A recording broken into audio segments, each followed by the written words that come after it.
I was always on the outskirts of the in crowd. Thoughts were out loud, walk with head unbowed. Many thought that I was conceited. Had a very negative self-image, so I just treated people how I always desired to be treated. I competed for attention and affection, lost direction in trying to make sure other people didn't lose theirs, but I also became addicted to making people feel better about a situation and or themselves.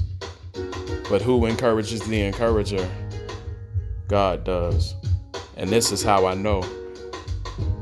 When I felt ignored by people, he walked and talked to me. When I felt overlooked by people, he looked dead at me and dried my tears at night. Told me everything was gonna be all right. Said I had a future and a hope because he had a plan. And if I just held his hand and placed my trust in he would bring to pass everything he thought and said concerning me, Christopher B. But I admit, it was hard to be Chris, because Chris was always trying to be at tables that didn't even offer him a seat. But I learned from many that I didn't sit at. I saw from afar what God prevented me from experiencing up close. Basically, the me that I could have been, he allowed me to look at. What I thought was rejection was only protection, but I'll get to that later. I'll get to that now. My destiny could have become a casualty if temporary pleasures in various areas would have been satisfied in me.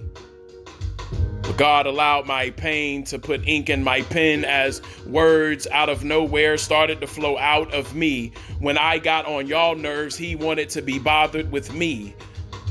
I heard that if any man lacks wisdom, let him ask God who gives liberally. It's true because he gave it to me.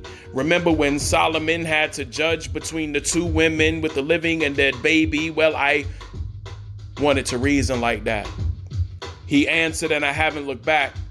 Used to be mad when girls rejected me, but that had to happen because if it went the other way, as I said before, my destiny would have been a casualty. Meaning I could have still been in Kentucky, loved the hood, but destiny awaited in NC. That's where God went public with what was pregnant in me, and I gave birth to spoken word, and he launched me into ministry. And like half the love letters women got from their dudes in high school, though it had their name signed, it was written by me. Now I try to make God smile as much as my words did she, but most importantly, shout out Miss Star who gave me a D so I could graduate because my mama said that she would kill me if I didn't. You saved my life literally.